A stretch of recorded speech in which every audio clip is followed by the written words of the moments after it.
அண்மை செய்தியை பார்த்துக் கொண்டிருக்கிறோம். தாவேக தலைவர் விஜய் பயன்படுத்தும் பிரச்சார பேருந்தின் சிசிடிவி பதிவுகளை ஒப்படைக்குமாறு சிபிஐ அதிகாரிகள் சம்மன் அனுப்பியிருக்கிறார்கள்.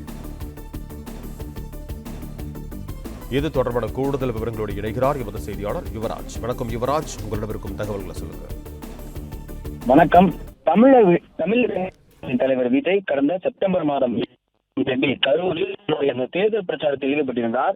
இந்த தேர்தல் பிரச்சாரத்தின் பொழுது எதிர்பாராத விதமாக கூட்ட நெரிசலில் சிக்கி ஒரு பேர் உயிரிழந்திருக்கக்கூடிய நிலையில் இந்த விசாரணையானது சிபிஐக்கு மாற்றப்பட்டது.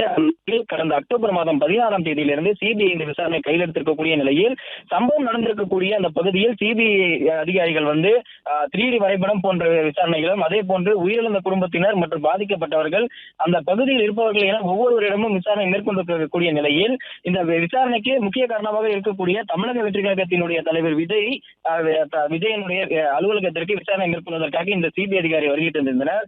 அந்த வகையில் விஜய் பயன்படுத்தியிருக்கக்கூடிய, அதாவது பிரச்சாரத்திற்காக பயன்படுத்தியிருக்கக்கூடிய அந்த பிரச்சார வாகனத்தினுடைய சிசிடிவி காட்சிகளை ஒப்படைக்குமாறு சிபிஐயின் வசம் ஒப்படைக்குமாறும் சம்மன் தற்போது வழங்கியிருக்கின்றனர். அந்த வகையில் 3 நாட்களுக்குள் இந்த சிசிடிவி காட்சிகளை தமிழக வெற்றி கழகம் சார்பில் வழங்குவதாக தெரிவித்திருப்பதாக கட்சியினுடைய இணை பொதுச் செயலாளர் CT நிர்மல்குமார் தெரிவித்திருந்தார்.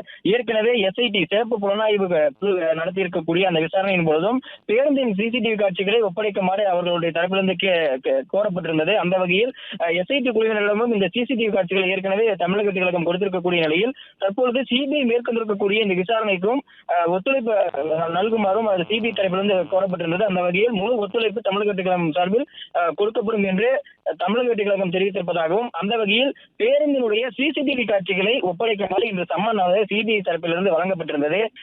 அந்த சம்மனை பெற்றுக்கொண்ட கட்சியினுடைய இணை பொதுச் செயலாளர் CT நிர்மல்குமார் 3 நாட்களில் எடுத்திருக்கக்கூடிய அந்த பேருந்தின் சிசிடிவி காட்சிகள் அவர்களுக்கு வாக்களித்ததாக அவர் வெளியே தெரிவித்திருந்தார். அந்த வகையில் இந்த சிசிடிவி காட்சிகளை ஆதாரமாக கொண்டு இந்த வழக்கினுடைய விசாரணை அடுத்த கட்டத்திற்கு நகரும் என்று சிபிஐ அதிகாரிகள் இந்த வழக்கில் நம்பிக்கை தெரிவித்திருக்கக்கூடிய நிலையில் முக்கிய ஆதாரமாக பார்க்கப்படக்கூடிய விஜயனுடைய இந்த பேருந்து சிசிடிவி காட்சிகள், அதாவது விஜய் கரூரில் பிரச்சாரத்திற்காக பயன்படுத்தி வைக்கக்கூடிய அந்த சிசிடிவி காட்சிகளை அடிப்படை ஆதாரமாக கொண்டு அடுத்த கட்ட நகர்வு இந்த கரூர் கூட்ட நெரிசலினுடைய விசாரணையானது அடுத்த கட்ட நகரத்தை நோக்கி நகரும் என்று எதிர்பார்க்கப்படுகின்றது.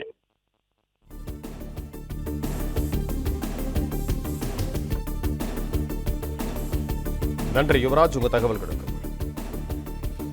பிளே ஸ்டோர் மற்றும் ஆப் ஸ்டோரில் இருந்து பாலிமர் செயலியை QR கோடு மூலம் பதிவிறக்கம் செய்யுங்கள். செய்திகளை உடனுக்குடன் பெறுங்கள்.